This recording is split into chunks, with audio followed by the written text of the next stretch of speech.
Ok, bon, Monsieur Pierre Dieu, Yeah. on va commencer, hein. Bon, déjà, bonjour, bon après-midi, bonsoir à tout le monde, dépendamment de où vous vous trouvez et à quelle heure vous allez suivre cette vidéo. Bienvenue encore sur une autre livraison de nous faire les podcasts. Et aujourd'hui, j'ai encore l'opportunité d'avoir Monsieur Pierre Dieu, notre expert en Credit Repair, le CEO de la compagnie Lex Import Consulting, qui aide la communauté immigrante africaine, francophone beaucoup plus, mais anglophone aussi, à réparer leur crédit et leur situation financière, dépendamment de leur profil de crédit aux États-Unis. Donc aujourd'hui, on a encore l'opportunité d'avoir notre conversation. Et vraiment, d'entrée de jeu, si vous n'avez pas encore vu la première vidéo, on a fait une première vidéo où on parlait beaucoup plus de sa compagnie, ce qu'il fait et les services qu'il propose. Et si vous n'avez pas encore le temps de voir cette vidéo-là, je conseille que vous allez sur notre page YouTube pour pouvoir essayer de visionner cette vidéo-là. Bon, à part ça, vraiment, je veux dire, commencer aussi par dire merci à tous ceux-là qui nous suivent, que ce soit sur YouTube, sur toutes nos plateformes, TikTok, etc. Donc, la seule chose que vous pouvez faire pour pouvoir nous supporter afin que nous puissions produire des conversations, des contenus qui vont vous apporter une plus-value à votre temps, c'est de vous abonner à nos différentes pages, que ce soit YouTube, que ce soit TikTok. Nous faisons des podcasts sur TikTok, Instagram, Facebook et YouTube. Et Lex Import Consulting aussi sur toutes les différentes plateformes. Donc, si vous pouvez prendre une minute pour aller vous abonner, c'est la seule chose gratuite que vous pouvez faire pour nous aider à grandir petit à petit afin que le message que nous essayons de passer puisse atteindre beaucoup de personnes. Donc, Yeah. cela étant dit, Monsieur Pierre Dieu, j'ai voulu que tu reviennes sur le podcast pour qu'on puisse vraiment continuer ce qu'on a commencé dans la première conversation et Yeah. beaucoup plus particulièrement sur le concept de credit score, parce que tu as écrit un livre vraiment bien détaillé, bon, un guide, s'il faut le dire, parce que je pense que j'ai pas encore fini de lire, mais ce que j'ai lu, c'est comme un guide. Ce n'est pas un livre où ça parle seulement comme ça, donc c'est un guide. Donc tu as écrit un guide là qui est intéressant, où c'est le blueprint du crédit. C'est-à-dire, c'est le crédit. En fait, c'est comment maîtriser le système financier américain, comment construire son crédit. En fait, tout ce que un immigrant, bien un citoyen américain, mais quelqu'un qui vit dans le système américain doit connaître en ce qui concerne le crédit, quoi. Donc, je voulais qu'on prenne cet épisode ici pour pouvoir vraiment épilocher cet aspect de credit score là. C'est-à-dire, c'est quoi le credit score et puis tout ce que, quelqu'un doit savoir en ce qui concerne le credit score. Donc, c'est pour ça que j'ai voulu qu'on puisse avoir notre connaissance pour vous parler de ça, quoi. Et puis, on va essayer d'échanger et apporter nos différentes expertises afin d'éduquer notre communauté à ce que c'est que le credit score. Donc, il faudrait, de mon point de vue, mon objectif, c'est que à la fin de cette vidéo, c'est qu'on ait quand même touché tous les aspects que un immigrant doit connaître sur le concept du credit score. Donc, c'est un peu ça. Bon, déjà, d'entrée de jeu, je vais encore comprendre, peut-être pour que si nos internautes comprennent, pourquoi est-ce que vraiment tu as pris la peine de mettre ce guide sur pied, le blueprint du crédit là. Merci. Et selon toi, pourquoi ça devrait exister, quoi? Ok, Emmanuel, merci déjà. Merci pour l'opportunité, une fois de plus. Pour ceux qui sont nouveaux ici et qui me voient pour la première fois, moi, c'est Pierre Dieu. Je suis, entre autres, CEO de l'entreprise Lex Import Consulting, qui est une entreprise de finances basée essentiellement sur le credit score et le funding. Donc, on aide les gens à avoir accès au financement. Pas que ça, mais on les aide aussi à positionner leur profil pour qu'ils puissent avoir ce pourquoi le crédit leur bloquait. Donc, on fait trois choses. On éduque, on conseille et on repart. Donc, ici, comme Emmanuel m'a posé la question, on est à la phase éducationnelle ou bien conseil.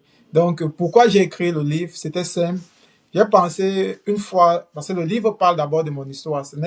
Comme il a dit, ce n'est pas seulement un livre, mais un guide. Parce que le livre parle de mon histoire. Donc, ce sont des faits, OK, d'histoire où j'avais un mauvais crédit et que j'ai pu, par la force des choses, apprendre le système financier américain, arranger mon crédit et j'ai décidé de créer cette compagnie dont on parle souvent ici, Lex-Impo Consulting, LSI.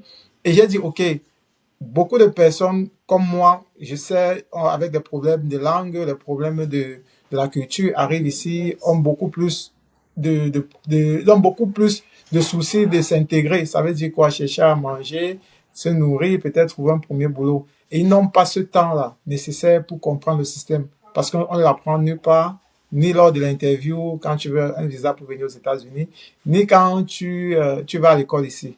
Et j'ai dit, OK, j'ai déjà ces connaissances, j'ai pu résoudre mon problème. Qu'est-ce qu'il faut faire pour éduquer la masse et parler à plusieurs personnes? C'est là où m'est venue l'idée de dire, OK, tu dois écrire un livre.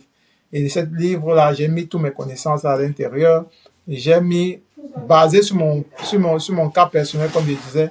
Donc, ce livre permet exactement de comprendre le système financier américain, de savoir qu'on peut reconstruire son crédit ou bien de comprendre en gros le système financier américain. Donc, c'était ça mon but, de partager cette connaissance au plus grand nombre de personnes. Donc, je ne peux pas être avec tout le monde tous les jours pour pouvoir dire ce que je sais du crédit ou bien du système américain. J'ai dit, OK, tu fais un livre, tu mets sur une plateforme sur Amazon où tout le monde pourra aller la voir et s'éduquer. Et je pense que la clé de toute chose ici aux États-Unis, c'est l'éducation. Quand tu ne sais pas, tu n'as pas les informations, tu ne sais pas comment le système marche, tu deviens une proie. Effectivement, effectivement. C'est la raison c'est la raison principale pour laquelle j'ai posé cette question parce que, Yeah, you know, il y a ce manque d'éducation là sur beaucoup d'aspects de notre intégration et je pense que la raison pour laquelle tu as décidé de mettre ce guide sur pied, c'est un peu c'est un peu, une raison un peu générale où chacun se trouve à l'intérieur, quoi. C'est-à-dire, on yes, apprend beaucoup plus, on prête beaucoup plus attention à cet aspect du crédit scolaire lorsqu'on est dans le face à une difficulté, lorsqu'on on se sent bloqué quelque part. Tu vois un peu. yeah, C'est pour laquelle j'ai posé la question, parce que c'est pour que je suis sûr que beaucoup de personnes vont se retrouver dans cet aspect-là. Que, je suis là, ça fait 3 ans, 4 ans.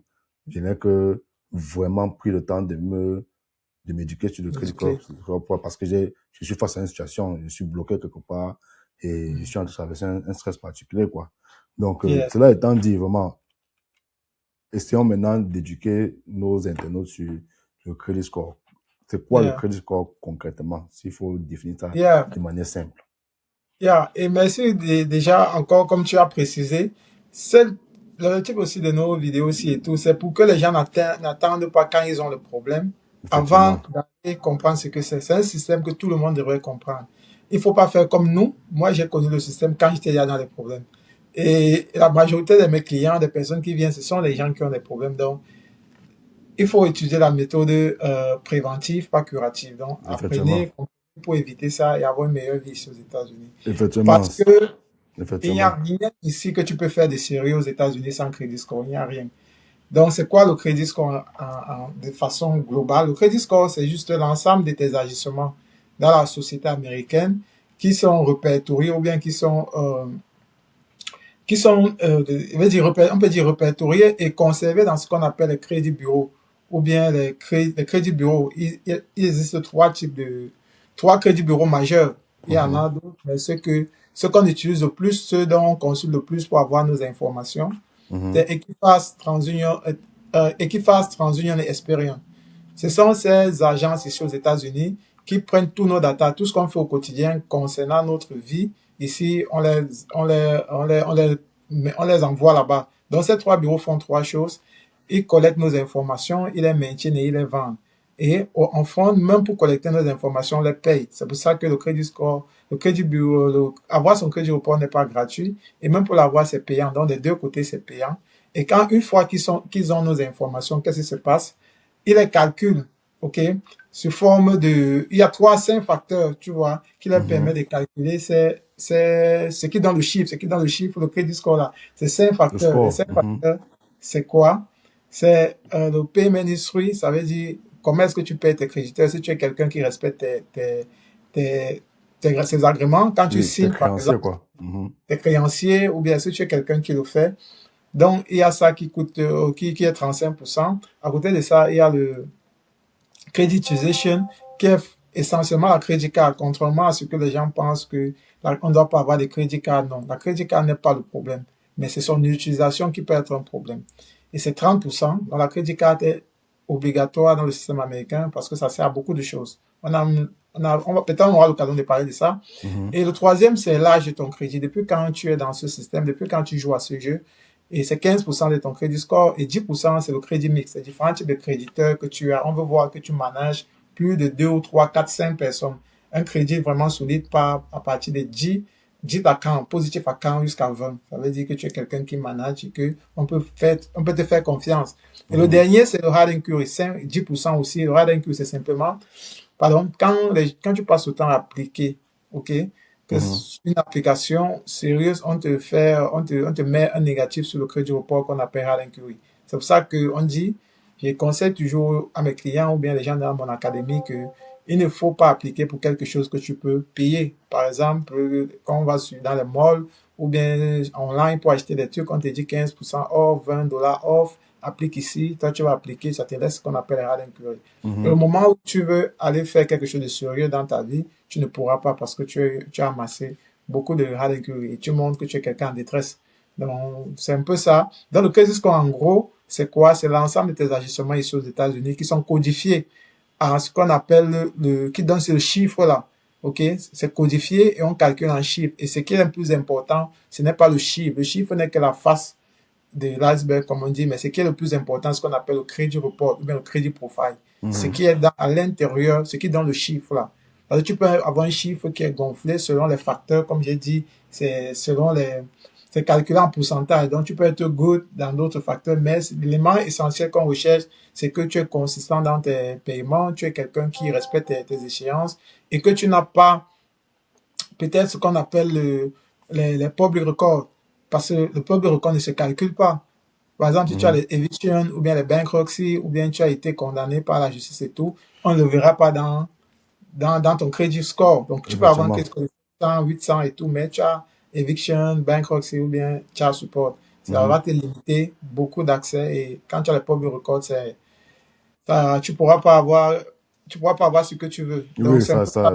oui, ça ne joue pas à ton avantage lorsque tu as certains public records dans ton profil, quoi. Tu vois un peu. Mhm. Bon, Exact. effectivement, oui, je pense que ce sont les 5 aspects dont tu viens de clairement expliquer là, sont les 5 aspects que toute personne doit connaître en ce qui concerne le crédit score, parce que c'est ça qui affecte c'est ça qui décide comment évolue ton score, en fait. Si ça diminue, ça Exact. augmente. Tu as bien détaillé là, 35% de ton score est lié à ton payment history. C'est-à-dire, Comment tu payes tes créditeurs? Est-ce que tu es quelqu'un de réglo? effectivement, est-ce que tu payes à temps? Est-ce que, oui, est-ce que est-ce que tu es réglo, quoi? Est-ce que tu payes tes créditeurs à temps, quoi? C'est ça, donc c'est 35% de ce score-là. Donc, ça ajoute 35%. Donc, ça veut dire que plus tu es régulier dans tes paiements, plus ces 35% là vont jouer en ta faveur sur ce score-là, quoi. Tu vois un Exact. peu. Et le deuxième point, tu as monté qui est 30%. Si je ne me trompe pas. Et c'est la C'est crédit. le, Parce que le il nombre faut bien. le nombre de accounts, le nombre de comptes que tu as ouverts, en fait.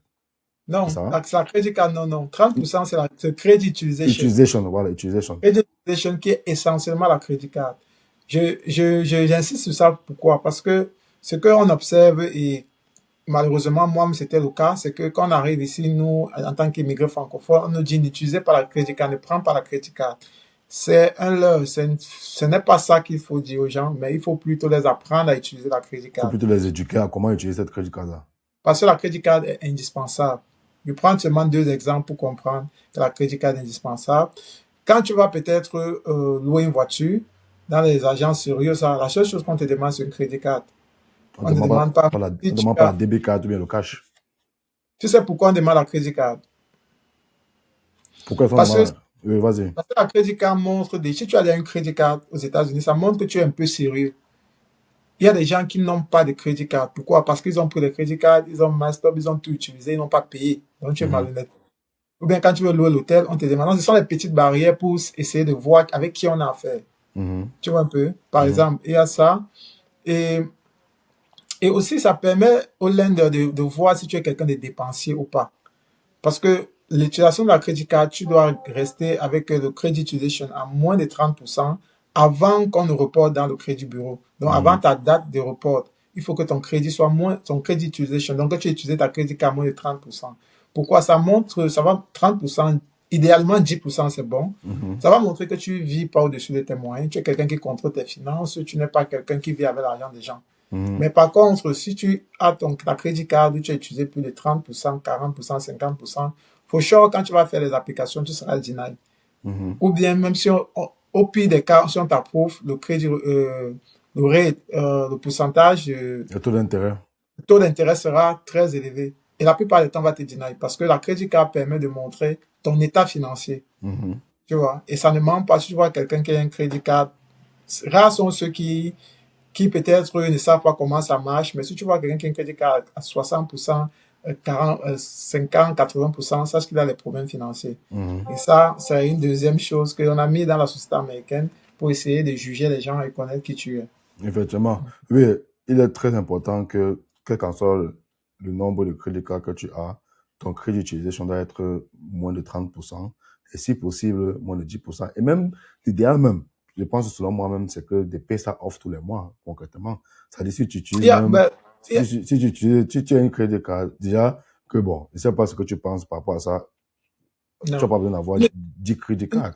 Tu peux Non, avoir une seule crédit card, et si tu non, utilises tu ça peux. pour faire c'est pas c'était tes achats du mois, mais il faudrait que l'impôt. Je pense Non, que le message doit être de payer ça off tous les mois. non. Avoir la crédit card n'est pas un problème. Comme j'ai dit, c'est Mhm. l'utilisation qui est un problème. Et comme tu peux constater dans le livre, ok, Mhm. j'apprends bien comment est-ce qu'il faut appliquer. Tu peux avoir même 10 crédits cards, 15 crédits cards. Si tu sais l'utiliser, c'est bon. Mais si tu sais pas l'utiliser, ça va t'enterrer. Mais Tu vois? Et pourquoi avoir 10 crédits cards, 15 crédits cards? voilà. C'est quoi l'objectif Pourquoi? concrètement? Parce que tu dois montrer aux yeux des lenders à tout le monde que tu as une grosse capacité de prêt. Celui, par exemple, qui a le crédit limite, donc ça veut dire que l'ensemble de tes crédits cards, si tu as peut-être 5 000 $, peut-être tu as deux crédits cards de 2 500, ça fait 5 000 $ ta capacité de prêt. Bon, ta capacité, ce que tu manages comme argent, c'est 5 Mhm, 000 oui, dollars. oui, c'est que tu. Celui, celui, par exemple, qui a même 3 crédits cards ou 5 crédits cards et qui parvient à accumuler 40 000 $ de crédit limite. Ça veut dire qu'il a un crédit card de 10 000, de 15 000, de 10 000 encore, de 5 000. Tu vois. Mhm. S'il utilise sa crédit card à 10%, si tu fais 10% de 40 000, c'est combien? C'est 4 000. 4 000 dollars, oui. Tu vois qu'il a une grosse marge de manœuvre. Il peut utiliser 4 000 au mois et ça n'affecte pas son crédit score. Ça n'affecte pas, mais est-ce que cette personne sera capable de rembourser les 4 000 francs le Non, mois, 4 000 dollars le mois? bien sûr, attends. Bon, on va pas s'éloigner, mais on pourra parler même de pourquoi tu dois avoir des grosses cartes de crédit. Si c'est Mhm. pas ramener à moi ou bien si je peux expliquer à quoi ça sert. Comme j'ai dit, c'est l'utilisation qui est un problème. C'est pas avoir la crédit card. La crédit card a les avantages à tous les niveaux. Mhm. OK? Quand tu cumules, tu sais comment appliquer. Par exemple, tu appliques chaque 3 mois, chaque 6 mois. Au bout de 3 ans, 4 ans, si tu sais comment ça marche, si tu lis le livre, tu comprends bien, tu auras des grosses cartes de crédit. Mhm. Et on peut faire tout avec ça. OK? Je te parlais l'autre jour. Bon, on va pas prendre cet exemple-là. Mais quand tu as une grosse limite de crédit card, ta marge de manœuvre est énorme. Et plus que celui qui a un crédit card de 5 000, dont ses 10% d'utilisation, c'est combien? C'est C'est 500. 500. Oui, je comprends Alors que très bien. Oui, oui, oui. Non, je comprends. ça ne gêne pas son score. Oui, oui, non, je comprends très bien le message que tu es en train de passer. Tout dépend de l'utilisation de X nombre de crédits cards que tu as. Le plus important, c'est l'éducation de comment utiliser ces crédits cards-là afin de maintenir ton score à un niveau qui montre à tous les potentiels lenders que tu peux avoir à faire demain que tu es un bon gestionnaire financier et Exact. manager en termes de finances. Mais là, Exact. je pense qu'il faut ce qu'on lève l'équivoque du piège et du risque qu'il y a là-dessus. Parce que, parce que avoir beaucoup de crédit cards ou bien même une crédit card, ça veut aussi un risque si tu n'as pas cette éducation que tu Yeah, utilises ça va ce l'éduquer. que tu ne Ça peux va pas rembourser, l'utiliser. tu vas te retrouver dans Yeah, les problèmes. C'est pour ça que, d'une part, je parle souvent quand il fait des éducations, bien les vidéos, je parle souvent des dettes, la bonne dette et la mauvaise dette, tu vois. Mhm, Par exemple, les crédits cards, pourquoi on avance beaucoup plus sur l'utilisation de la crédit card? La crédit card est très importante, mais c'est l'utilisation, comme je le dis encore, qui est un problème. mhm, Par exemple, si tu as un boulot de 20 dollars l'heure, ok? Tu trouves une formation où tu peux payer peut-être, je sais pas combien, 5 000, 10 000, et que en un an ou bien en 6 mois, tu pourras retrouver un boulot de 40 dollars, mhm. 50 dollars, et que tu prennes ta crédit card, tu vas payer cette formation ou bien cette école. Est-ce que tu auras fait mauvaise utilisation de la crédit card?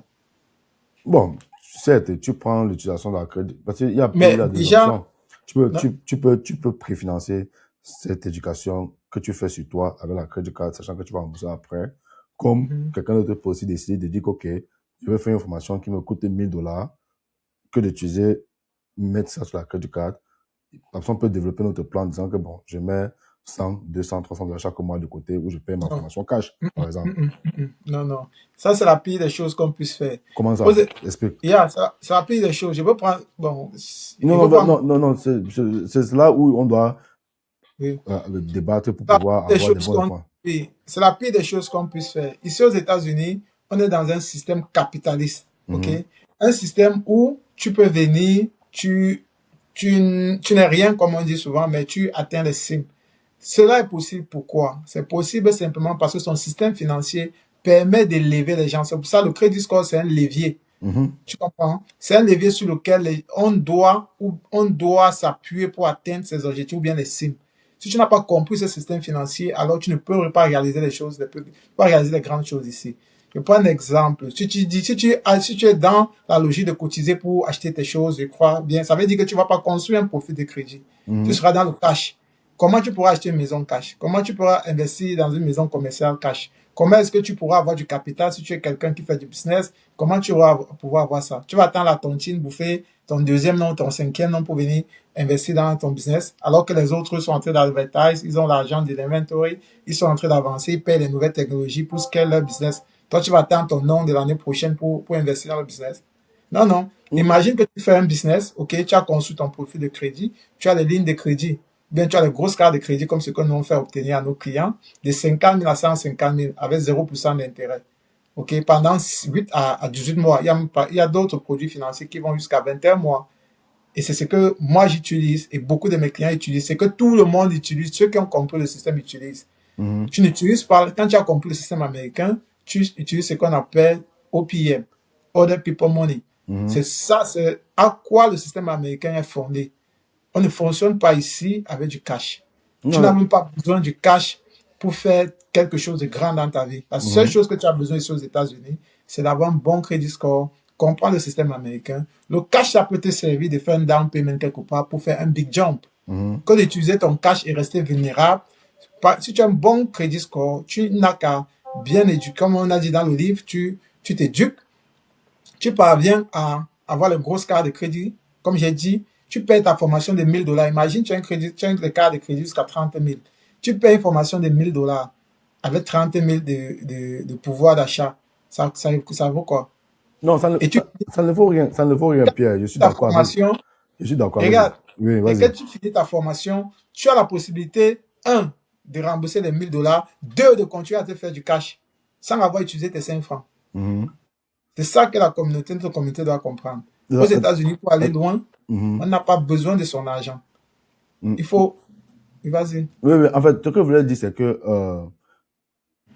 je n'en discute même pas sur ce que tu expliques, qui est le fait de leverage other people money to reach your goal, pour atteindre Correct. tes objectifs. Mais je n'en discute même pas à ça. Si tu es bien éduqué, si tu es discipliné, financièrement parlant, tu peux t'en sortir, en fait, tu vas t'en sortir sans problème. Mm. Mais je lève l'équivoque pour ceux-là qui ne sont pas assez disciplinés. Et aussi, pour le fait que, oui, tu as 30 000 dollars, tu as 40 000 dollars, tu as 50 000 dollars de crédit card, ou bien de ligne de crédit disponible pour aller voir ce que tu veux faire avec. Mais du moment où tu utilises déjà, tu dois rembourser. Et du moment où où tu prends le crédit, que ce soit 100 dollars, 500, 1000, 10 000, 15 000, crédit veut dire risque aussi. Tu vois un peu? Non, bon, si tu as remarqué, n'est-ce pas, comme dans le Mhm, livre, ok? mhm, Comme le livre est basé sur mon histoire, on ne dit pas, ici, on n'est pas en train de dire de prendre le crédit à tous les prix, ou bien non pas le crédit, la dette à mhm. tous les prix et pour tout. C'est pas ce qu'on dit. Tout à On fait. dit que j'ai précédemment j'ai parlé des dettes, les bonnes et les mauvaises dettes. J'ai pris Mhm, l'exemple. Par exemple, je vais prendre l'exemple de mauvaises dettes.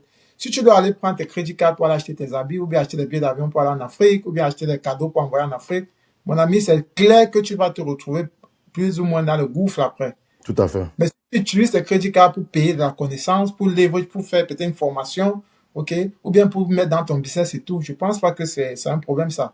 Parce que tu Mhm. vas doubler cet argent. Oui, Si en tu fait, vois. tu te donnes la possibilité de doubler, pas que c'est sûr que tu vas doubler ton argent. Non, mais En fait, tu mets ce leverage-là, ce crédit-là, dans une formation, ben dans une affaire que tu te, qui te permet d'avoir un retour sur cet investissement-là. Tu vois un peu. Donc, c'est yeah. possible, c'est très bien possible que si tu payes une formation de 1 000 $ pour pouvoir peut-être avoir une promotion au travail, forcément, ton salaire va augmenter et tu vas utiliser cette augmentation de salaire pour rembourser l'investissement que tu as Bien sûr. fait.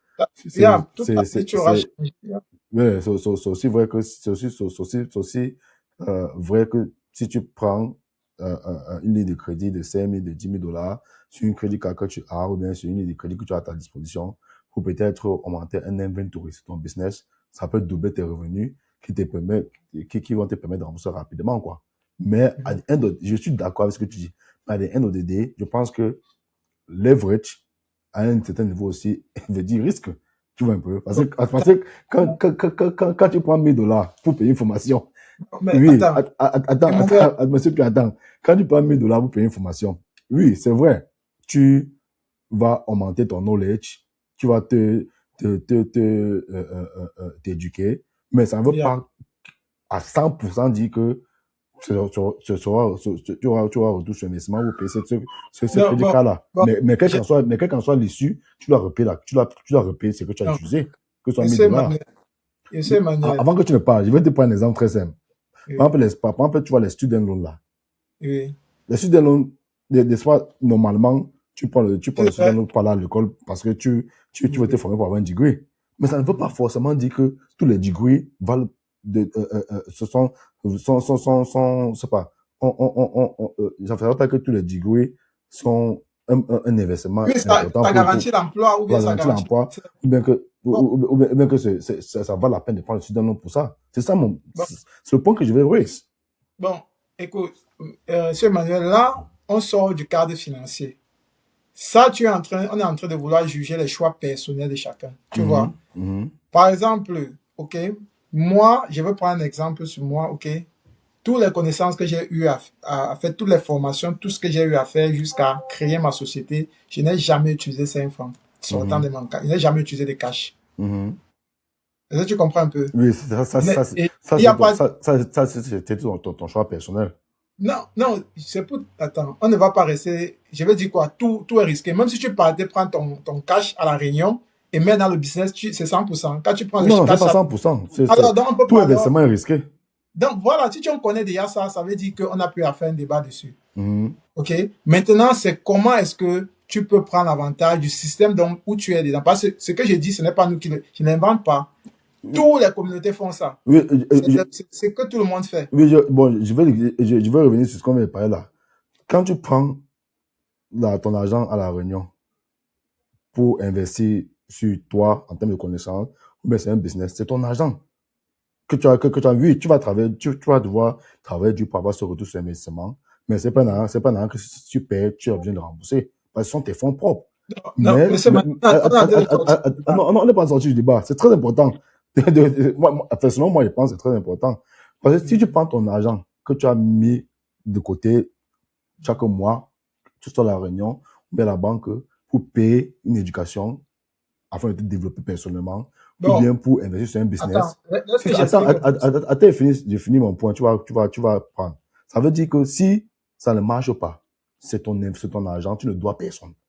Mais si tu mets cette formation sur une crédit card, si tu mets l'inventory de ton business sur une crédit card ou bien sur un loan, une ligne de crédit, Oui, tu vas travailler dur pour pouvoir avoir un retour sur investissement, mais quelle qu'en soit l'issue de ta formation, de tes investissements, que c'est marché ou pas, c'est un argent que tu dois rembourser ou tu as pris. Donc, en fait, c'est l'équivoque que je veux lever en disant que quand tu prends du crédit, bien que ce soit pour, déjà, ce qu'il faut dire, c'est que c'est très mauvais de prendre du crédit, que ce soit sur une crédit card, bien sur une ligne de crédit, pour aller faire des mauvaises dettes, comme tu as expliqué tout à l'heure, que ce soit payer les vêtements, les voyages en Afrique, autres là. Mais maintenant, donc, si tu prends le crédit pour investir sur un business, pour une formation personnelle, c'est 1000 fois mieux de faire ça que de mettre sur des choses passives. Mais maintenant, donc, quelle qu'en soit l'issue de cette formation et du business, tu dois toujours rembourser cet argent où tu as pris. Même si c'est à 0% d'intérêt, c'est un argent que tu dois rembourser. Yeah, monsieur, tu m'écoutes. Je t'écoute, monsieur Dieu. Non, écoute, c'est comme moi, il vient de dire ici, n'est-ce pas? Je ne parle pas de mes avis personnels, tu vois. Je parle un peu de ce qui doit être fait, tu vois. Moi, Selon toi. oui, ce qui doit être, parce que regarde, si on fait les débats comme ça veut dire quoi? Chacun est libre de faire ce qu'il veut, tu vois. Mais je te parle de ce que c'est que le système américain, ce que les autres s'appuient dessus pour avancer. Maintenant, chacun a son choix. Oui, tu vois. effectivement. Et maintenant, écoute, lorsque je parle, depuis, je t'écoute, laisse-moi un peu développer. Parce que si tu me prends au mot, on va s'éloigner. Okay? Ce qui se passe, c'est que quoi? Le débat que tu amènes est tellement long et qui n'est pas, on peut pas le résumer en une phrase ou bien en un mot. Pourquoi? Parce que déjà, il y a les prérequis pour se lancer dans un business. Ça, c'est un autre chapitre. On se lève pas un bon matin pour aller prendre l'argent à la banque ou bien prendre l'argent et lancer un business. Donc, je suis pas sûr que en disant seulement ça, ce que tu as dit là, tu es entré dans ce débat-là. Parce que ça, c'est encore un autre débat qu'on peut le faire. OK? C'est pour ça que j'ai parlé des bonnes dettes et les mauvaises dettes. Donc, il faut faire cette analyse au préalable avant d'aller chercher l'argent à la banque. Il ne demande pas à tout le monde de se lever un bon matin, aller prendre l'argent, dire qu'il y a le business, aller lancer. D'abord, pour faire un business, pour aller un peu plus rapidement, tu dois te former. Tu dois connaître les entrées et les sorties. Attends, non, je veux pas qu'on sorte du débat. Non, je suis pas en train de sortir, je vais aller vite sur ce que tu as dit. Oui, non, n'expliquons pas ce qu'il faut faire pour les investissements dans le cas d'aspect du crédit score et du crédit. J'étais en train de dire en un seul mot ceci, n'est-ce pas? J'étais tout à fait d'accord avec ce que tu étais en train d'expliquer, tu vois un peu, que le crédit, c'est un leverage que tu peux utiliser pour atteindre tes objectifs et comprendre le système américain. J'étais pas en train de dire non à ce que tu dis, mais j'étais juste en train de donner une autre vision par rapport à ce que tu es en train de dire. Parce que, de mon point de vue, crédit égale risque. Ça veut dire, si tu prends du crédit pour mettre dans une activité, ça peut marcher ou ça peut pas marcher. Mais quelle qu'en soit l'issue, c'est quelque chose que tu dois rembourser. Ça veut dire qu'il y a un risque là-dessus. C'était tout. Bon, ok. On va laisser. Et aussi, pour mon point de vue, c'était pas aussi mauvais que une personne ne peut ne pas utiliser le crédit pour financer, que ce soit une formation ou bien que ce soit un investissement. Bon, j'ai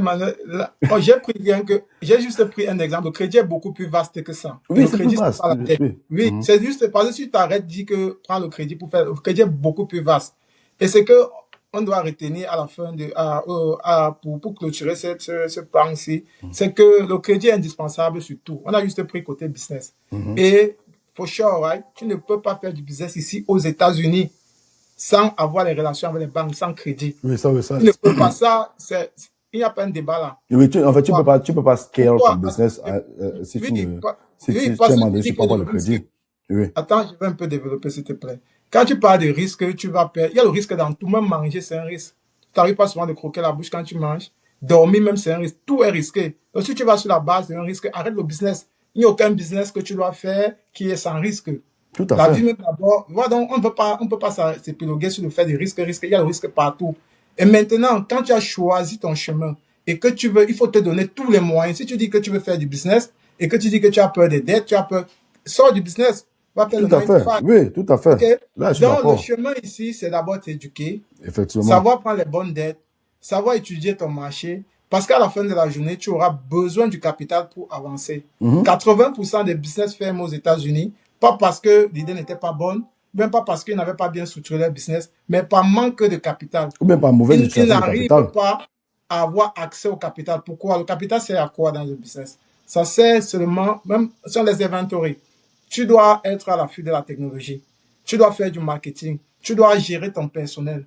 Tu dois peut-être gérer les charges fixes, qui soient peut-être une location ou bien des trucs. Donc, tout cela, avant que le business ne marche et tout, tu dois avoir une réserve financière qui permet à ton business de survivre. Tout Un à fait. simple exemple, je causais avec l'un de mes partenaires du BNI.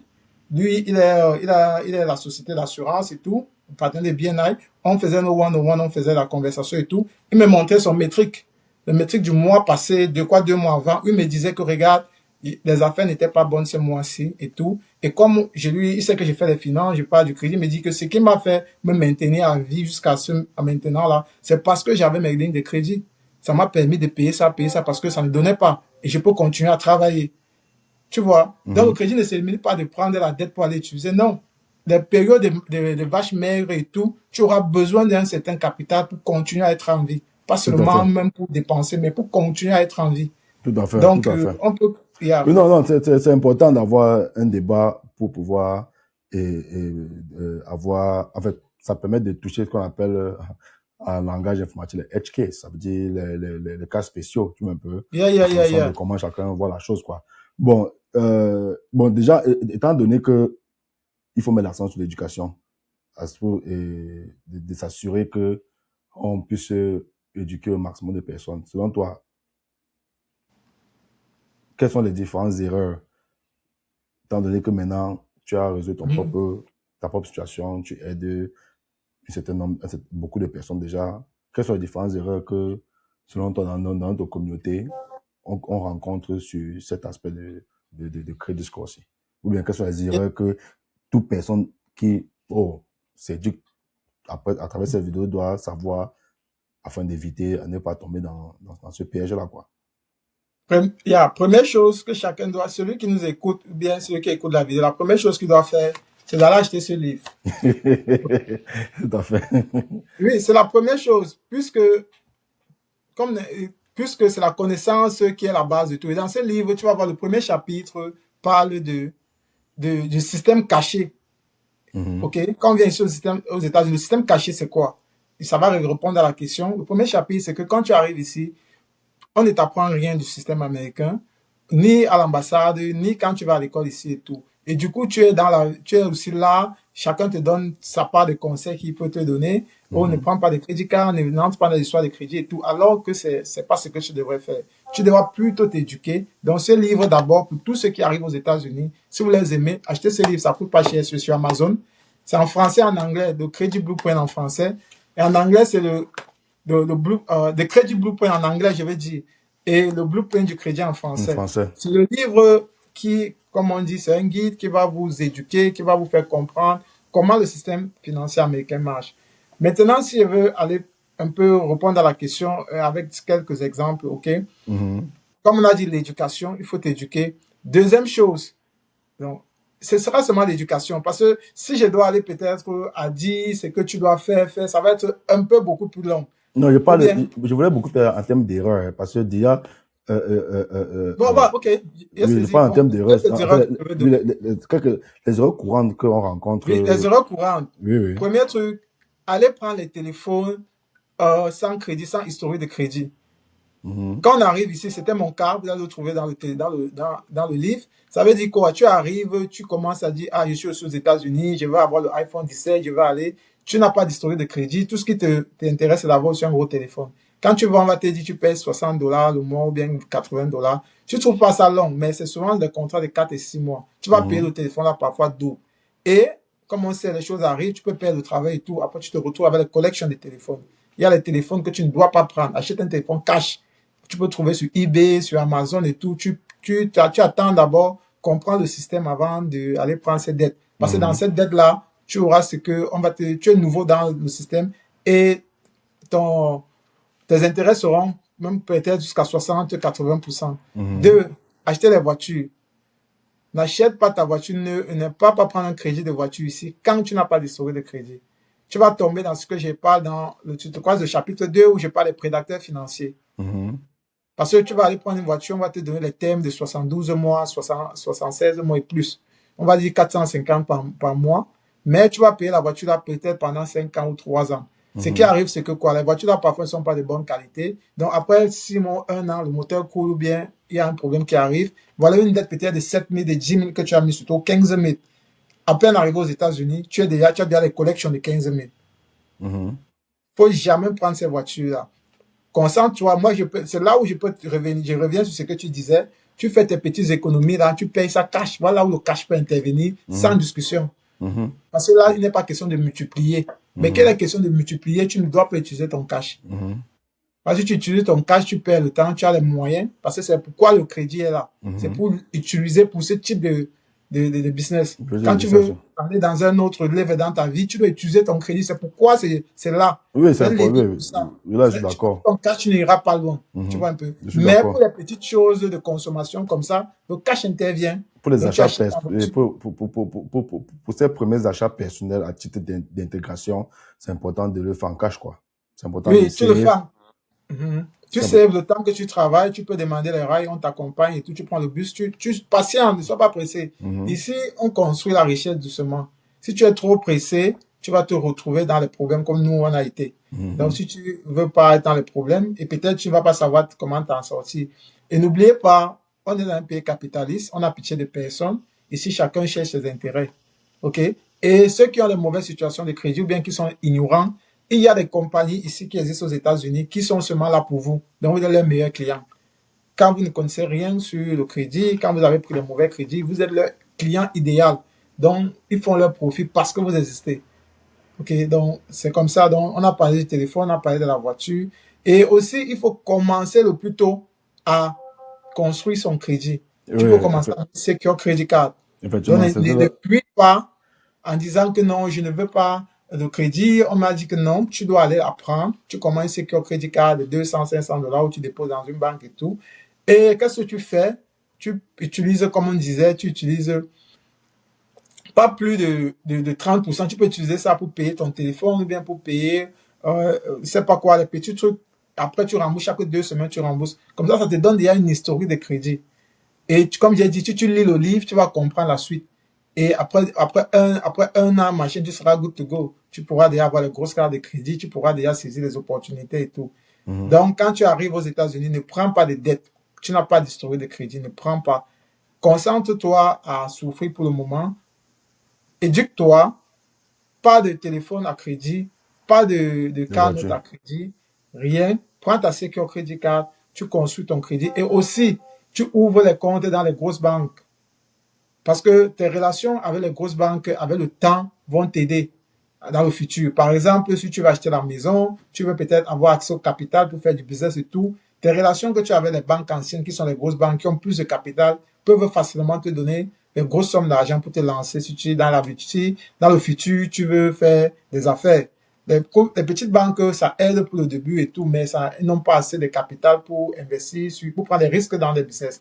Mais avec les grosses banques, for sure, ils vont d'abord desservir tout le pays. Parce que l'exemple aussi que le truc que j'ai eu, que beaucoup de gens ont, c'est que quand ils restent dans les banques, les community bank là, les crédits union là, ça ne couvre pas parfois d'autres États. Ça fait que quand ils quittent même de l'État ou bien de la ville, ils ont des problèmes de finances. Même pour prendre son argent, c'est difficile. Même pour faire ceci, il faut toujours faire les acrobaties et tout, non.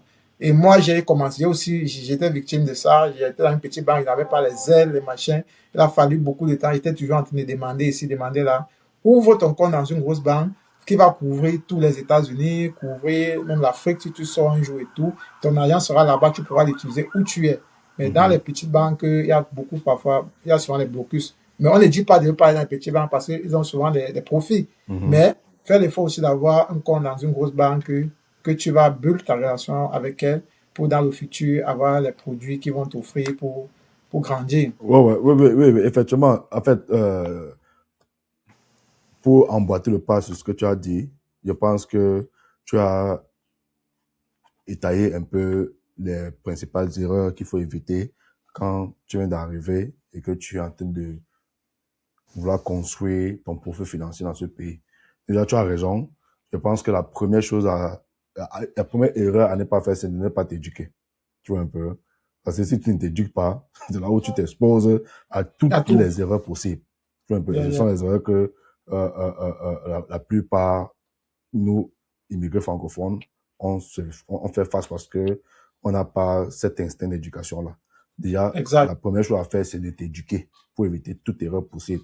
Et comme tu as mentionné, ton livre met en garde beaucoup de choses qui peuvent permettre à tout immigrant francophone et même anglophone d'éviter certains pièges, certaines erreurs du système financier américain.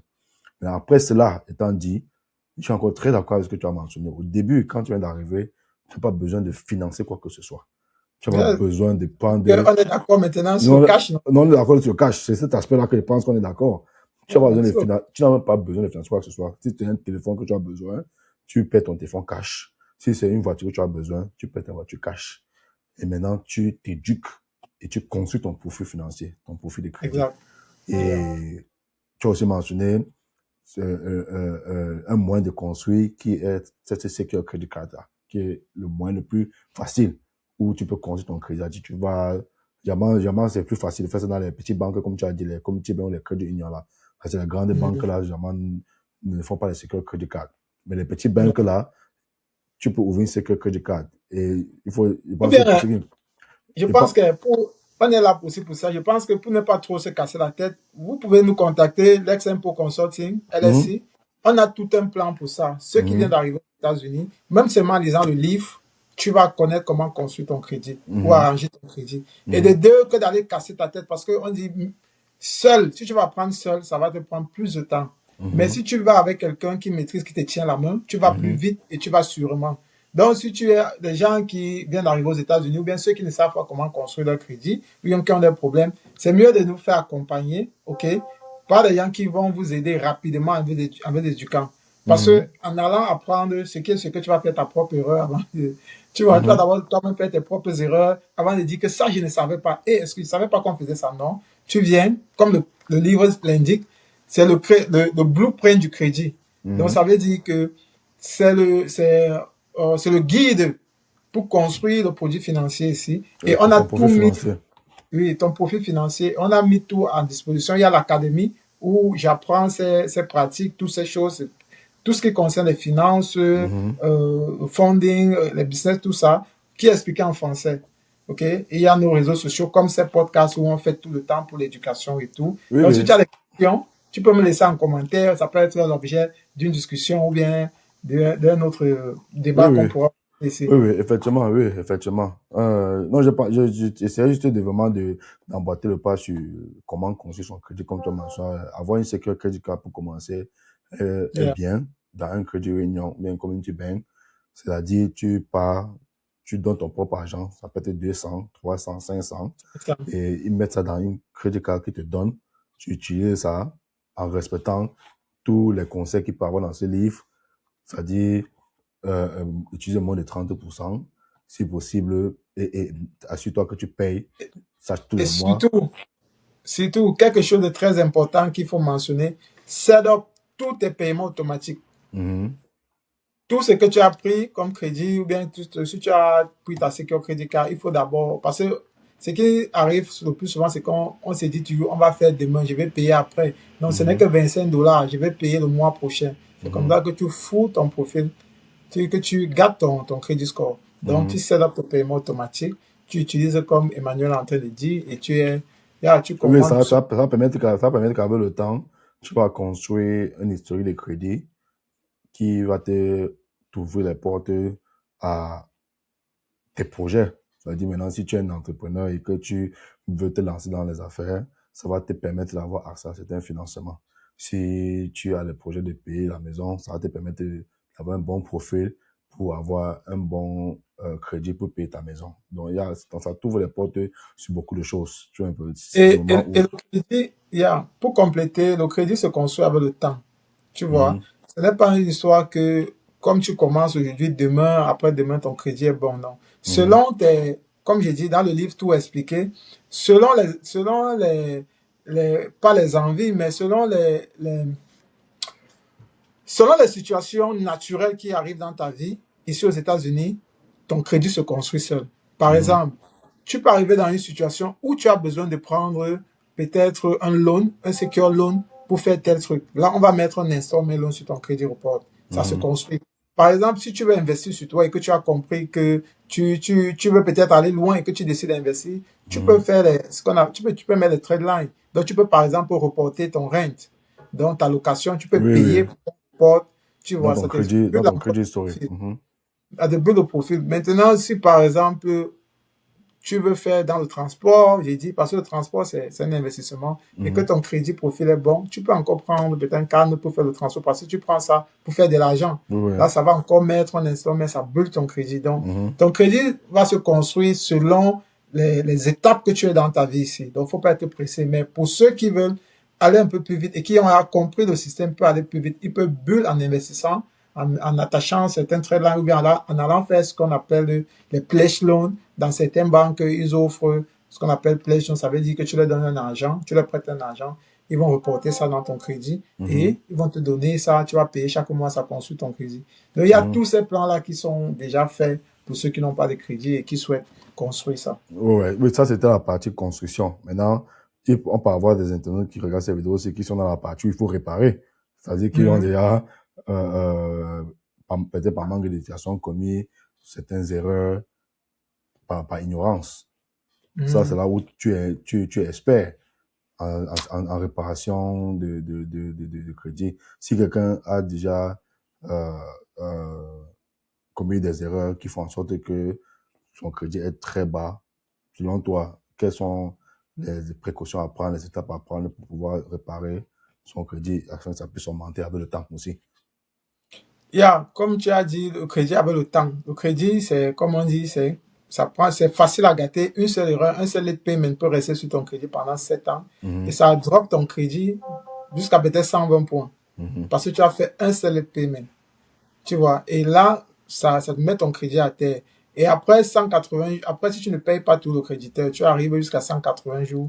Tu peux avoir ce qu'on appelle charge-off. Charge-off. Donc, le créditeur va aller déclarer qu'il n'arrive pas à recouvrir cette dette. Donc, tu as fui avec son argent. Et il peut décider de l'envoyer chez les collection agencies. Ça peut être, parfois d'autres institutions ont les départements de collection dans leur Institution financière. oui, là, ils envoient au département de collection, on va t'appeler tout le temps.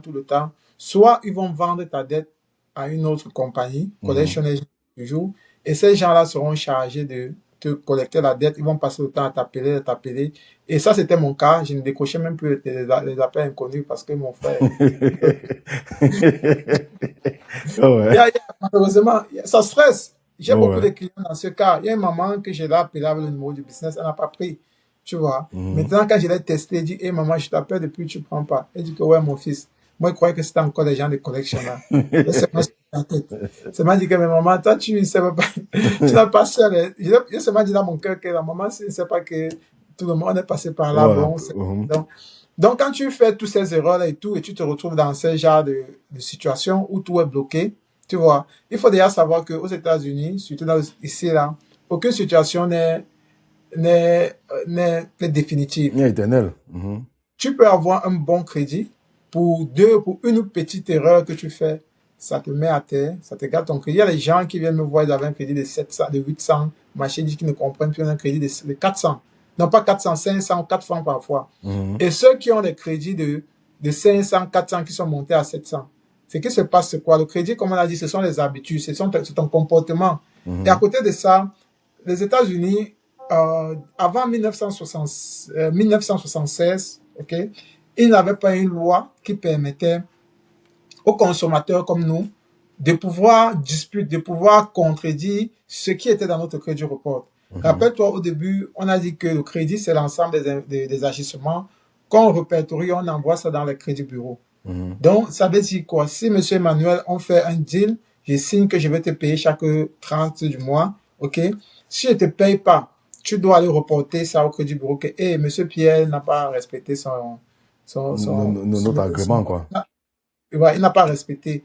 Maintenant, parfois, les gens, les créditeurs, partent reporter comme ils veulent. Et en dehors de ça, il y a un gros problème dans le crédit report. 80% des personnes ici aux États-Unis, voire plus, ont ce problème. C'est le personal information. Parfois, ton nom est mal écrit dans ton report, dans le système. Mhm. Tu vas, tu appliques n'importe où, deny, tu pars deny, tu te dis que c'est la malchance, ma part ne marche pas, peut-être m'a attaché au village, les gens ne m'aiment pas. Ce n'est pas ça. Dans ton report, tes noms ont été mal écrits. N'oubliez pas que tout est mécanique, tout est informatique. Donc, il y a beaucoup d'erreurs dans ce sens-là. Donc, le premier problème qu'on avait trouvé, c'est que les gens n'avaient pas leurs informations bien écrites. OK? À côté de ça, les créditeurs aussi faisaient un peu ce qu'ils voulaient, ou bien quand on reportait, il y avait des mauvais reports. Tu payes une dette, on pas dit dans ton report, c'est encore mentionné, tu n'as pas payé. Et à l'époque, tu n'avais pas de choix, tu n'avais pas, tu ne pouvais pas contredire, tu ne pouvais rien faire, tu subissais. Donc, c'est à partir de 1972 qu'on a sorti la loi fédérale, OK, le Consumer Law du 26 octobre 1976. OK, c'est cette loi-là qui permet de nettoyer le crédit score. Donc, on utilise cette loi, le Consumer Law, là, pour essayer d'enlever les négativités, les choses qui ne sont pas vérifiables, qui ne sont pas correctes et qui ne sont pas reportées à temps. Par exemple, si je prends une dette chez toi, aujourd'hui, je crois que c'est le 21, OK, et tu vas plutôt reporter que j'avais pris la dette le 20 ou le 22, comme tu veux, non. La loi demande qu'on enlève cette dette dans ton crédit report. Tu vois. Et beaucoup de nos crédits, comme j'ai dit précédemment, beaucoup de nos crédits reports ont des erreurs. Donc, c'est avec la loi fédérale, ce qu'on fait est couvert par la loi. C'est avec cette loi fédérale qu'on utilise pour clean up les crédits des gens. Et à côté de ça, c'est ce que nous on fait de notre côté. Mais de l'autre côté, c'est un travail d'équipe. Celui, je veux dire le client ou bien celui qui a un mauvais crédit, on doit devoir l'éduquer. Comme je disais, nous on fait trois choses. On éduque, on conseille et on repart. Parce que si on se focalise uniquement sur la phase de réparation, le problème ne sera pas réglé. Effectivement. Parce que s'il n'a pas d'éducation, s'il n'a pas de conseil, à savoir que, comme on parlait des dettes là, s'il ne pas les mauvaises dettes, et après ça le cale au cou, forcément il va garder son crédit. Tout à fait. Tu vois un peu. Donc, on t'éduque à la qualité des dettes, comment est-ce que tu vas faire, comment tu te comportes dans les applications, comme dans le livre, tu peux le retrouver ici. Je crois que c'est le chapitre, le Consumer Law, je crois que c'est le chapitre 9. Non, le chapitre 9 du livre, oui. La loi fédérale, le chapitre 9 du livre. Donc, dans le chapitre 9, on parle de tout ça.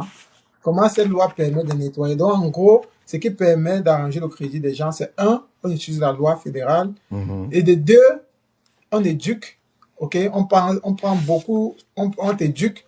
Et je pense qu'avec toutes ces choses combinées, avec le temps, ton crédit peut être réparé. Oui, forcément, parce que si un individu se trouve dans une situation où son crédit a des soucis, c'est parce que la personne n'a pas eu cette éducation financière-là pour éviter les erreurs qu'il ou elle a commis. Donc, c'est pour ça que j'aime vraiment ta démarche. Ça veut dire que tu peux avoir l'accent sur l'éducation-là pour réparer la cause principale, le problème de fond, qui a fait en sorte que ton client puisse être dans cette situation-là. Maintenant, après ça, la réparation devient facile et avec un peu de temps, la personne peut se retrouver à un niveau de credit score acceptable et permettant d'ouvrir à d'autres opportunités, quoi. Bien, mais il faut aussi mentionner que la réparation peut être possible, mais ça ne veut pas dire que c'est tous les crédits qui peuvent être réparés. Il faut aussi dire que si tu as fait tellement tu étais vraiment, vraiment délinquant là, ça va être vraiment difficile pour toi, mais on ne dit pas que ce n'est pas possible. Et peut-être ça va peut-être prendre plus de temps. Oui. Et la majorité des négativités qu'on retrouve sur le crédit report, ça reste minimum 7 ans. Donc, si tu ne veux pas passer à la réparation, mais tu ne peux pas supporter, tu peux attendre 7 ans ou 10 ans. Tu vois un peu. Il y a d'autres qui vont jusqu'à 10 ans. Les condamnations, les public records vont jusqu'à 10 ans. Les late payments, 7 ans. Collection, 7 ans. Donc, chaque négatif que tu fais peut rester 7 ans. Les hard inquiry, les hard inquiry, c'est petit, mais c'est très dangereux. Les hard inquiry, ça reste 2 ans. Mais ça affecte ton crédit seulement pendant 1 an. Et c'est plus fort, pourquoi? Parce que ça permet de juger si tu es quelqu'un en stress financier ou pas. Donc, si tu appliques aussi aujourd'hui, demain tu appliques là-bas, après tu appliques. Mais si tu as un bon crédit, ok, tu es jugé comme quelqu'un à risque. Parce que tu as fait beaucoup d'applications en désordre. Donc, quand tu vas aller chez un lender, il va dire que mais, le monsieur, s'il n'y a pas 3 jours, il a demandé, il a appliqué dans 3 ou 5 personnes. Qu'est-ce qu'il ne va pas? Il va te denier. Donc, c'est même dans le livre, on apprend comment tu dois appliquer, comment tu dois faire tes applications. Et il faut appliquer, ça dépend des banques, peut-être après 3 mois, après 6 mois. Et comme je dis, il ne faut appliquer que pour quelque chose qui va t'aider. Ça revient à notre première discussion où il disait que le crédit, c'est un levier. Oui, oui. Donc, on ne le sort pas parce que il faut le sortir. Tu prends avantage de ton crédit quand tu sais que vraiment que voici le moment où je dois Prendre avantage. oui, je dois passer dans une autre étape de ma vie. À the next level, quoi. Et c'est une bonne transition parce que je voulais qu'on revienne là-dessus, dans le sens où comment utiliser le crédit comme outil de recherche, quoi.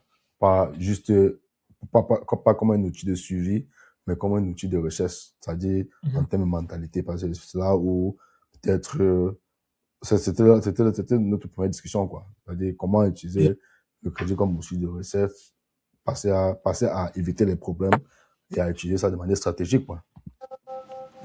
Mais voilà, ça tombe bien parce qu'on a parlé des consommateurs, on a parlé de la réparation, comment on répare. Maintenant, quand tu as un bon crédit, qu'est-ce qui se passe? Quand tu as un bon crédit, tu as tellement d'opportunités qui s'ouvrent à toi. OK? Par exemple, si le crédit d'abord, comme on disait, à quoi ça sert? Ça va servir à louer. Parce que j'ai beaucoup de clients qui sont dans cette situation, n'arrivent pas à louer. Parce qu'on vous regarde, tu as les négatifs, tu ne payes pas tes créditeurs précédemment, tu ne les payes pas normalement. Donc, quand tu as le crédit, un bon crédit, tu peux habiter dans les bons quartiers avec tes enfants ont les meilleures écoles. Toi, tu seras un peu en sécurité parce que où tu habites ne sera moins dangereux. Tu vois. Maintenant, les avantages, encore ton assurance. Une fois que ton crédit est mauvais, première chose, OK, tu vas refinancer ton assurance. Quand tu refinances, on dit tout type d'assurance parce que l'un des critères majeurs pour te donner une police d'assurance, tout type d'assurance, c'est ton crédit. Donc, une fois que ton crédit s'améliore, tu vas d'abord faire ces économies-là. Comme moi, comme je te disais tout à l'heure que j'étais avec mon partenaire du BNI qui est assureur. Il a refait mon assurance. Tu sais combien j'ai économisé pour l'assurance ce temps-ci? J'ai économisé $80 par mois. Parce que j'ai repayé mon crédit. J'avais un problème de credit utilisation. Comme je te disais qu'on utilise l'argent des gens pour travailler. Tu vois, donc parfois tu utilises tes crédits cards, tu n'as pas le temps de rembourser, ça fait diminuer ton crédit. Tout à fait. Donc quand j'ai payé ça, j'ai diminué ça à moins de 10%. Mon crédit a jump, je suis encore allé refinancer mon assurance. Et ça a réduit ton monthly payment. Oui, j'ai économisé $80 sur mon assurance. Ça, j'ai déjà un bon score, mais avec mon crédit encore que j'ai boosté, j'ai encore économisé $80. Imagine celui qui a un mauvais crédit score. Ça veut dire qu'il a au moins $200 qu'il laisse sur la table chaque mois. Tout à fait. Donc, quand tu as un bon crédit score, voilà encore les avantages que tu as. Tu refinances tes assurances. Crédit assurance, c'est tout. Maison, voiture, tout. OK? Tu économises là-bas. La voiture, si tu avais acheté la voiture et que peut-être la voiture ça respecte encore les normes de refinancement, tu refinances ta voiture. Maintenant, on va dans la maison. Avant de parler de ce que le crédit peut faire, parce que quand tu as acheté ta maison de façon intelligente, de la bonne des façons, c'est le plus grand levier que tu as aux États-Unis pour buller la richesse. Je vais expliquer ça un peu rapidement. Quand tu achètes ta maison de façon intelligente et que tu maintiens acheter la maison de façon intelligente, je crois qu'on a eu ce débat-là. Ça veut dire que tu achètes avec un bon crédit score, tu achètes avec les meilleurs thèmes et que tu comprends le processus d'achat de maison. Parce qu'à la fin, ici aux États-Unis, la maison n'appartient à personne. Donc, si tu achètes la maison de façon émotionnelle, ça sera ta tombe. Mais si tu achètes bien la maison, voilà un bon levier pour buller ta richesse. Donc, on revient à quoi le crédit va te servir dans ce cas-là. Tu as bien acheté la maison. Donc, tu l'achètes de façon intelligente et on éduque les gens à ça. Une fois que tu l'as, qu'est-ce qui se passe? Au fil du temps, tu builds ce qu'on appelle le equity dans ta maison, qui est la valeur. Le equity, pour ceux qui ne savent pas, c'est juste la somme que tu as. Donc, si on prend la valeur de la maison actuelle et ce que tu as déjà payé et ce qui te reste à payer, ça donne le equity. Donc, ce que tu as déjà payé, tout là, c'est ça le equity. Et pour avoir accès à ça, OK, pour avoir accès à ça, il te faut avoir un bon crédit. Ça ne veut pas dire que tu ne peux pas avoir accès, mais même si on te donne ça de façon forcée, au forceps, le taux d'intérêt qu'on va te donner, ça sera pour te tuer. Donc ici, ne nous méprenez pas, on est en train de parler quand tu as un bon crédit. On n'est pas en train de prendre les cas exceptionnels pour te retrouver dans le problème. Donc on dit, avec ton bon crédit, tu as accès à l'équité ou e-lock. Okay, ça, c'est un premier cas si tu veux des finances. Un deuxième cas, j'ai des partenaires, loan officers, comme j'ai dit, notre société ne s'arrête pas seulement à arranger les crédits, mais on positionne les gens à achieve leur goal. Par exemple, si tu viens chez nous, tu dis que tu veux le funding, tu veux faire du business, on va t'éduquer, te dire, OK, tu veux l'argent pour faire quoi? On va te dire, regardez, te dire, OK, l'argent là peut t'aider ou ça peut pas t'aider. Maintenant, après, c'est toi qui fais le choix. Tu vas acheter la maison, on arrange ton crédit, on positionne ton profil, on t'éduque pour que tu achètes bien ta maison. OK? Maintenant, il y a des big jumps, ce qu'on appelle big jump. Big jump, c'est que quoi? Quand tu as acheté ta maison, première maison, que tu as build l'équité, tu peux utiliser cette équité pour avoir la deuxième propriété. Oui, tu peux leverage, en fait. Tu vois, non? Et tout ça, là, c'est parce que tu as un bon crédit. Beaucoup de personnes, comme j'ai eu un papa là, je ne prononcerai pas son nom, quand on lui avait parlé de moi, il est venu jusqu'à chez moi. C'était une chance pour lui, on était dans le même état. Mais nous, on couvre tous les États-Unis. Nous, on peut gérer où que tu sois aux États-Unis. Nous, on a des licences qui permettent de gérer tous les clients partout. Donc, le papa, lui, il a tout fait pour venir me voir. Il me dit, ouais, mon fils, je lui dis, c'est quoi le problème, papa? Il me dit qu'il a payé sa maison, qu'elle arrive aux États-Unis. On lui avait dit que si tu payes ta maison, tu payes la maison tôt, tu payes. À la fin de ta retraite, tu peux prendre l'argent de ta maison, qui est dans ta maison, tu fais ce que tu veux avec, tu gères ta retraite. Donc, le papa, lui, il savait que non, il faut beaucoup travailler dur, payer sa maison. Après 10, 15 ans, machin, il va prendre cet argent pour peut-être, je sais pas, construire sa maison au pays ou bien, je sais pas trop quel était le projet. Mais il savait que quand le papa a besoin de cet argent 15 ans plus tard, il n'a pas accès. Il va à la banque, il veut prendre l'argent comme on lui avait dit au départ. On lui dit qu'il ne peut pas avoir accès.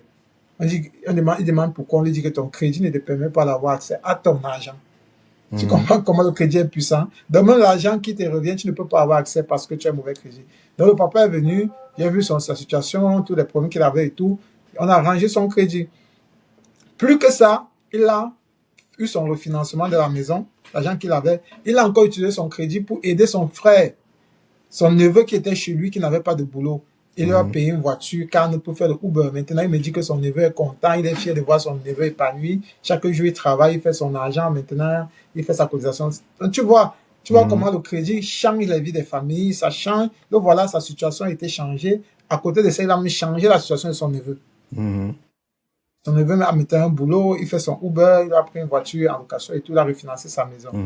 Tu vois. Et dernière chose, pour ne pas paraître long dans ce cas, mais le crédit fait énormément de choses, c'est l'accès au capital. Ça revient encore à notre situation. Quand tu as le crédit, quand tu as un bon crédit score ici, tu as la possibilité d'avoir accès aux produits financiers qu'on retrouve dans les grosses banques, ou bien de certaines petites banques aussi, ce qu'on appelle les grosses cartes de crédit avec 0% d'intérêt. J'en ai, mais bien beaucoup de clients qui ont ça, qui ont te donné les business credit cards entre 8, parfois jusqu'à 21 mois. Sans intérêt.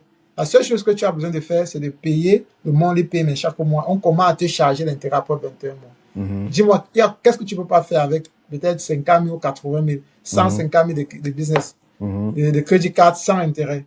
À côté de ça, si tu fais aussi du business, tu peux avoir accès au financement, des lignes de crédit. Par exemple, si tu as un business qui fait déjà l'argent à partir de 10 000 $, de banque paiement chaque mois, ok, avec ton crédit cumulé, tu peux avoir les lignes de crédit, tu peux avoir même jusqu'à 200 000 pour investir dans ton business. Mais si tu as un business déjà établi qui fait des centaines de milliers de millions, tu peux avoir les lignes de crédit d'1 million. Ce que je dis, c'est la même chose que ce que fait les communautés à côté là. Les latinos là, tu vois un Mexicain qui arrive ici, il ne connaît rien, même parler l'anglais est difficile, mais tu vois, il est à la tête d'une entreprise. Tu vois, les Indiens, ils ont les liquor stores, les machins partout. Qu'est-ce qu'ils font? C'est la même chose, ils élèvent que le crédit.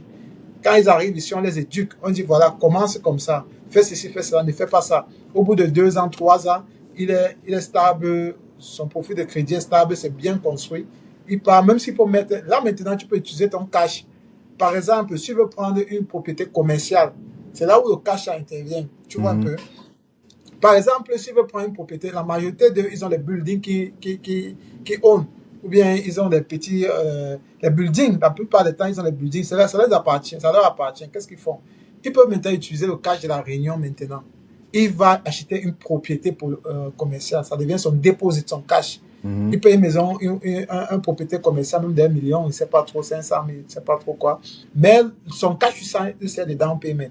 Maintenant, quand il prend ça, la maison qu'il a pris, la propriété commerciale, là, va prendre de la valeur. Et à côté, parfois, il loue. Il loue à d'autres personnes. Ce qui fait que il est en train de faire son business. Les autres payent. Et même pour payer son mortgage au mois, il ne va pas mettre grand-chose. Tu vois quoi, tu vois Ouais, comment le ouais. crédit Oui, oui, fonctionne. définitivement. Yeah. Bon, c'est vrai que c'est tout à fait, ça en fait, ça make sense. Et dernière chose encore, s'il faut ajouter, et que je vais beaucoup m'appesantir sur ça, c'est le travail. Quand tu as un bon crédit, tu as la possibilité d'avoir les bons postes dans ton bureau. J'ai des clients actuellement qui sont venus en consultant. Il y a un, récemment, ça fait pas 2 jours, lui-même m'a avoué qu'on lui a dit qu'on pouvait, il était en train de postuler pour un poste gouvernemental qui était bien rémunéré et tout. Il est qualifié, il a tous les diplômes qu'il fallait, mais lui-même a dit qu'on lui a dit que son crédit n'est pas bon. Et lui-même est venu me confesser ça. Avant lui, il y a un autre, toujours, je parle souvent de lui, peut-être il va me suivre cette vidéo, il a fait l'Europe, il est diplômé en France, les universités françaises, il est venu ici aux États-Unis, il est diplômé dans les universités ici. Donc c'est quelqu'un vraiment d'intelligent, tu vois un peu, mais il n'arrive pas à trouver de bon boulot. Donc, il est arrivé, il est concentré sur l'école, il ne comprend pas le système. Une fois fini l'école, il est en train de chercher le travail, il ne trouve pas, il ne trouve pas. Il sait pas, il est venu me voir parce qu'il avait un problème de crédit, je sais pas. Je crois son problème, je crois il voulait peut-être louer ou bien quoi, il ne pouvait pas. Et quand on discutait, il m'a dit qu'il ne trouve pas de travail. Je lui ai dit, tu sais pourquoi? Quand je vois ton profil, d'après ce que tu m'as dit de toi, et on discute, tu es quelqu'un d'intelligent, mais tu peux pas trouver un bon boulot. Quand tu trouves le travail, ça veut dire un travail qui reflète son niveau scolaire. Tu vois, parce que il a quand même, il a peut-être 2 diplômes ici. Il lui dit, tu n'arrives pas à trouver parce que ton crédit est mauvais. On ne peut pas te donner un poste de responsabilité et tout, alors que tu n'arrives même pas à te gérer toi-même. Donc, parfois, on rend ton crédit pour te donner certains postes. Donc, pour le boulot, il faut faire attention pour ceux qui aspirent à avoir les grandes carrières ou bien ceux qui... Et même à côté de ça, il y a un autre qui est loan officer, qui veut être loan officer. Un de mes clients, lui-même, je ris pourquoi? Parce que lui-même m'a fait la confession qu'il sait qu'il ne, qu'on lui a dit, lui-même il sait qu'il ne peut pas aller prendre le diplôme de loan officer avec ce crédit. Lui-même m'a dit, ça m'a fait rire. Il a dit que donc, toi-même tu connais ça, mais tu es resté avec le crédit. Il dit qu'il ne savait pas. Il est arrivé ici, il ne savait pas ce que c'est que le crédit. Maintenant, il va avoir une carrière professionnelle. Il se rend compte que ce sont les requirements. Il faut avoir un bon... C'est ce que veut dire loan officer, non? Oui, c'est Pour que ceux qui ne savent pas. ça. Bon, Yeah, loan officer, je veux pas trop qu'on étale, je veux qu'on reste un peu dans le cadre du crédit, quoi. yeah. Oui, Donc, c'est... oui, Yeah, c'est pour non, dire loan que, officer, on peut les définir pour qu'ils comprennent qu'il y a les types de bureaux de travail. Ça reste dans le cadre du crédit. Il y a les types de travail que pour le faire, il faut avoir un bon crédit. C'est ça que je parle. oui, oui, Les oui, oui. avantages du crédit. Parce que loan officer, ce sont des personnes, la plupart du temps, ce sont eux qui décident pour que tu aies les loans Oui, pour oui, la maison. Quand tu vas oui, acheter oui. la maison, ce sont eux qui te trouvent l'argent pour acheter la maison. Oui, c'est Et, ça. et c'est souvent basé sur ton crédit score, toi le client. Donc, comment lui, il va juger ton profil, ton crédit score, alors que lui-même, son crédit score est mauvais. Tout à Donc, fait. pour avoir accès à ce type de boulot, ce type de trucs, officiel, obligatoirement, tu dois avoir un bon crédit score, un bon profil de crédit. Tout à fait, Donc, tout à voilà, fait. c'est ça. Oui, oui. En fait, je pense que en fait, c'est évident, c'est clair que l'éducation en ce qui concerne le crédit score est très important parce que ça touche beaucoup de choses, que ce soit le Yeah. travail, que ce soit si tu veux seulement louer, si tu veux te payer une voiture à crédit ou bien si tu veux payer une maison, tu dois avoir un bon profil de crédit. Donc, il est très important de s'éduquer. Maintenant, si tu as un mindset d'entrepreneuriat et que tu veux faire du business sur le long terme, tu vas devoir avoir besoin de ce profil-là pour pouvoir scale ton business à un certain niveau Yeah. parce que tu auras besoin de funding, tu auras besoin de finances et tout ce qui va avec. Donc, il est très important de pouvoir vraiment s'éduquer là-dessus pour pouvoir Yeah. s'assurer qu'on a un bon profil de crédit afin d'avoir accès à tous ces différents avantages que le système propose, quoi. Donc, je pense que, on a touché beaucoup de points là. On a touché vraiment ce que c'est que le crédit Yeah. score. On a touché les différentes erreurs qu'il faut éviter quand tu viens d'arriver, que tu veux construire ton profil financier. On a trouvé comment tu peux construire ton crédit score et c'est que, à quoi ça sert comme outil et tout. C'est ce qui va avec, quoi. Donc, je voulais qu'on ressorte simplement, c'est pas, si, selon toi, s'il y avait une seule chose que tu veux que ceux qui nous suivent retiennent en ce qui concerne cet épisode ou bien ce conseil de Crédit Score, ça devrait être quoi, selon toi? La seule chose que les gens doivent retenir ici, c'est que le crédit score, c'est ta vie. Bon, si tu, on ne veut pas demander, je ne veut pas dire de choisir entre peut-être ta compagne ou bien ton époux et toi, mais ils doivent être, ton crédit score doit être proche de ces gens-là. C'est ta vie. Tu n'as pas grand-chose que tu puisses faire ici aux États-Unis sans crédit score. Et pour terminer, il faut savoir que la pauvreté coûte cher aux États-Unis. Quand tu es pauvre aux États-Unis, ça te coûte cher. Pourquoi? Parce que tout ce que tu vas faire dans ta vie, tout ce que tu vas vouloir faire, tu vas payer double que les autres. Ceux qui ont l'argent, ceux qui ont bon crédit ici ne payent rien. On peut le voir même, les grosses voitures que vous voyez là, la plupart des grosses voitures là, ces gens là, ils ont ça gratuitement. On enlève ça dans les taxes. Ils ne payent pas. Les maisons, ceux qui ont les grosses maisons et tout, donc, on enlève dans les taxes. Donc, c'est pour dire quoi? La pauvreté coûte cher, la mauvaise situation de crédit, ici aux États-Unis, tu vas payer, donc tu vas travailler dur de la main gauche et les gens vont prendre la main droite. Donc, il faut bien t'éduquer dans ce qui concerne le crédit. Il ne faut pas fuir, il faut essayer de comprendre, essayer de prendre avantage parce qu'il n'y a que des bonnes choses à avoir un bon crédit. Il n'y a pas de mauvais trucs. Quand tu as un bon crédit, toutes les portes sont ouvertes. Maintenant, avec l'éducation et ta discipline personnelle, parce qu'à la fin de la journée, si tu as un bon crédit, tu vas prendre les mauvaises dettes ou bien quoi là, après tu vas subir. Mais si tu es discipliné, tu sais ce que tu veux, tu as tes ambitions, tu as ta vision, comprendre le crédit, ça sera la meilleure chose que tu puisses connaître ici aux États-Unis. Tout à fait, monsieur Pierre Dieu, vraiment. L'éducation est très importante afin de pouvoir se mettre dans une position d'avoir accès à tous les grandes opportunités, qu'avoir un bon profil de crédit se montre à toi, quoi. Donc, l'éducation, l'aspect éducation est très, très, très, très important. Donc, raison pour laquelle, vraiment, je ne cesserai de conseiller à tous mes frères et mes sœurs immigrants, camerounais, africains, francophones, anglophones, de pouvoir se procurer une copie du livre. C'est un livre que moi, par exemple, j'aurais souhaité que ça existe quand je suis arrivé aux États-Unis en 2015, afin de pouvoir comprendre le système financier, ce que c'est que le credit score. Et je sais qu'il y a beaucoup là dehors qui ne savent toujours pas ce que c'est, et pas ignorance, pas parce que peut-être il ne veut pas le connaître, donc pas ignorance. Donc vraiment, je souhaite que chacun prenne sa copie sur Amazon. On va mettre le lien d'Amazon sur la description de la vidéo pour que chacun puisse prendre sa copie afin de pouvoir s'éduquer. Parce que si on s'éduque, on va éviter beaucoup d'erreurs financières et on va éviter beaucoup on va éviter beaucoup d'erreurs financières qui peuvent nous mettre dans des situations qui peuvent se paraître qu'on est en train de se retarder dans notre intégration, quoi. Non, c'est très important. Donc, je pense que c'est la raison pour laquelle j'ai voulu vraiment qu'on fasse l'épisode ici, question d'avoir cette discussion constructive. Parce que c'est ça le but. C'est qu'on ait une discussion constructive afin que dans cette discussion constructive, un certain ensemble d'informations puisse ressortir afin que ça puisse éveiller, éduquer ceux qui vont avoir un peu le temps de suivre. C'est ça l'objectif principal, c'est avoir cette discussion constructive-là. Et comme on apprend de ses erreurs, notre frère Dieu a appris de son erreur pour mettre ses guides sur ses pieds, qui peut aider beaucoup de personnes. Donc, il faut prendre sa copie sur Amazon pour pouvoir essayer d'entrer en connaissance de ce qui ne se dit pas à l'école, bien à l'ambassade ou bien partout où nous, les immigrants francophones, anglophones, on passe pour arriver ici et en termes de communauté. Donc, vraiment, je veux remercier déjà Monsieur Pierre Dieu. C'est une série qui va se poursuivre de manière peut-être mensuelle. On aura le temps de faire beaucoup d'épisodes sur des topics qui vont nous permettre à ce que on puisse éduquer notre audience. Et en dehors de ça,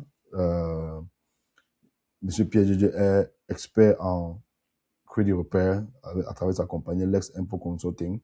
On va mettre toutes les informations pour le contacter sur la description de la vidéo, son site internet, ses réseaux sociaux. Tu fais des lives tout le temps sur TikTok, Lex Import Consulting. Fois, comme c'est souvent un peu pas évident. Oui. Tu es quand même fréquent. Tu es quand même fréquent où tu fais des lives ou pour éduquer. Une fois par semaine. Ouais. Et tu as ton site internet où quelqu'un peut venir faire se consulter gratuitement. C'est vraiment des situations pour que tu puisses apporter de ton expertise et pour résoudre les problèmes en ce qui concerne le crédit repère ou bien même le business funding et tout ce qui va avec. Donc, merci encore d'avoir suivi Merci. jusqu'à la fin. C'est pas si tu veux dire quelque chose pour sortir, Monsieur Pierre Dudeux, avant Non, qu'on le pas clôture. grand-chose. Juste leur dire que notre compagnie, on offre les consultations gratuites. Vous pouvez nous retrouver, comme Emmanuel a dit, sur Internet, sur les réseaux sociaux, tous les réseaux sociaux, Lex-Impo Consulting, ou bien vous tapez seulement mon nom sur Google, vous allez trouver toutes les informations sur la compagnie et tout. Et on ne fait pas que arranger le crédit. On fait trois choses. On éduque, on conseille et on repart. Et à côté de ça, comme il a dit, tu as accès au financement, à créer ta structure, les LSI, toutes ces choses-là, tout ce qui concerne les finances en général. Et comme j'ai l'habitude de le dire, c'est toute mon expérience entrepreneuriale que j'ai mis sur cette société, parce qu'en dehors de ça, il y a d'autres compagnies, d'autres business qualités parallèlement, quoi.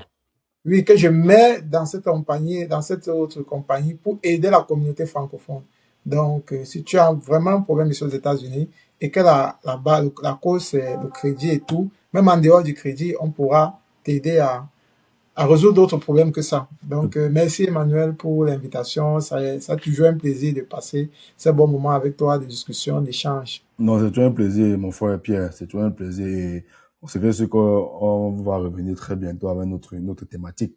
Parce que on a plein de Yeah. thématiques qu'on va discuter avec un seul objectif, c'est de pouvoir utiliser ton expertise, mon expertise pour pouvoir éduquer le peu de personnes qu'on peut éduquer. Donc, ce qui est sûr que on va se revoir très bientôt pour une autre thématique qu'on va annoncer dès que cela sera prêt. Donc, merci encore de ton temps et merci encore à tous nos internautes, à tous ceux-là qui nous ont suivis jusqu'à la fin. Merci de votre soutien, de votre support. N'oubliez pas de vous abonner, n'oubliez pas de follow nos pages sociales sur Facebook, sur TikTok, sur Instagram, parce que me concerne, c'est nous faire les podcasts sur Facebook, TikTok, Instagram et YouTube. Et en ce qui concerne Monsieur Pierre, c'est Lex-Impo Consulting sur toutes ces pages sociales. Tout ça sera dans la description de la vidéo. Merci encore. N'oubliez pas de vous abonner et on se revoit la prochaine. Merci et bonne soirée à tout le monde. Bye bye.